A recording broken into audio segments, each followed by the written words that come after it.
Bowhunting mule deer in open country is a challenge I hope to tackle every year for the rest of my life.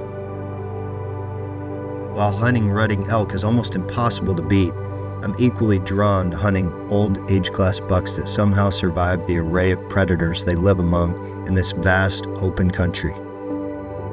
While they're easier to locate, closing distance to bow range is made much more difficult. If the opportunity presents itself, getting drawn without being detected can be even more difficult still. Learning to use subtle contours and irregularities in the land over traditional cover is the name of the game. The challenge is one I've been thankful to pursue for decades. In those years, I've been fortunate to pursue these bucks with some incredible hunters. There are none better than Ty McFarland's. Ty and I have a sync in our crunch time scenarios that doesn't require words. He's a great friend that also holds a mutually deep respect for the animals we hunt, and that is critically important to me. Also part of my dream team for this hunt was my great friend Ryan Hoft. If Ty, Ryan, and I go into the red zone, there is a high probability we will be successful and the footage will be fantastic. This is the story of my most memorable mule deer buck I've been blessed to cross paths with. I always assume that my western hunts are going to be a grind. The wide open spaces and the need to be close tend to make that the case. It's perfect. With year-round practice and preparation, I always arrive stoked for the challenge. This hunt, in particular, would certainly live up to the assumption of difficulty. As usual, we cover country, day after day, glassing endlessly all day, hoping to locate a post-mature buck. The folds of the land and at times deceptively deep grass can hide these deer surprisingly well. At times, you assume you've scoured an area thoroughly with your glass, only to see a herd of deer materialize in country you've glassed for hours. As in life, patience can pay off. Our hunt was planned for 6 days. We hunted hard each of those 6 days, seeing a number of great bucks that were either not on the property we could hunt or not in a good position for a stalk. We decided to give it another day as the weather was supposed to turn snowy the next evening. We hunted hard that 7th day, and as the snow arrived, we were amazed to see new bucks appearing in country we had covered the whole week. At last light, we spotted a buck that got our attention. As Ty and I have done a number of times before, we looked at each other knowingly. We were definitely not calling it quits.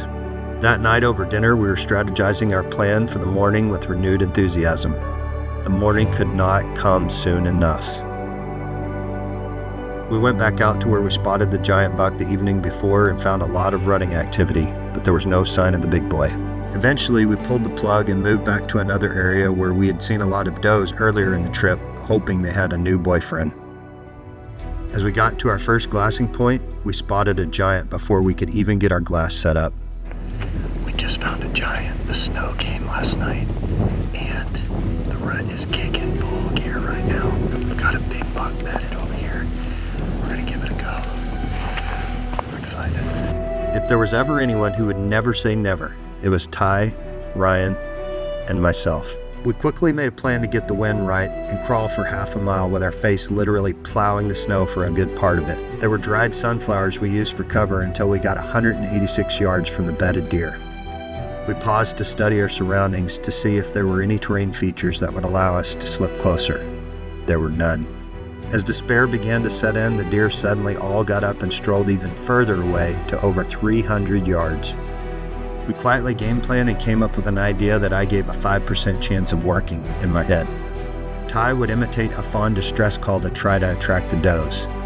If they came close, the buck would almost certainly follow. If he got within 75 yards, we could show him our heads-up decoy and try to challenge him for his does. As Ty raised his call to his lips, it felt like the anticipation I imagine a skydiver feels when they're about to jump out of an airplane.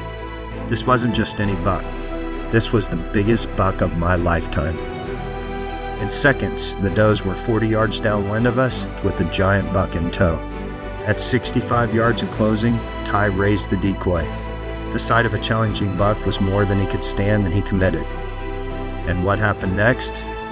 You have to see to believe.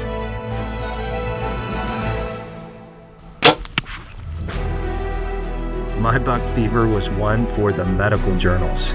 Thankfully, the muscle memory of tens of thousands of arrows let my arrow fly perfectly true.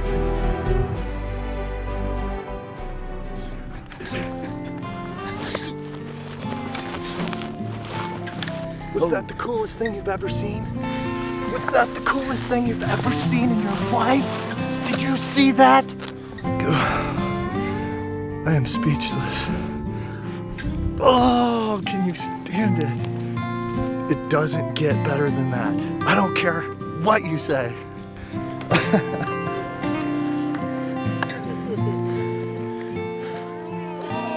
It felt like an out-of-body experience. I couldn't believe the age and the size of this buck. He'll always be the most incredible mule deer of my lifetime.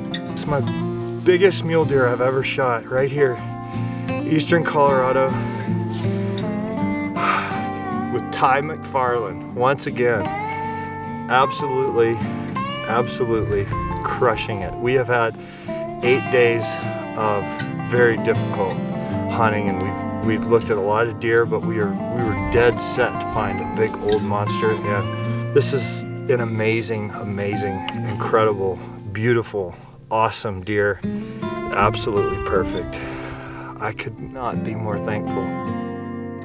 It's easy in life to give up on your dreams. It gets easy to make excuses and be lured by comfort. However, great achievements are seldom made in a state of comfort.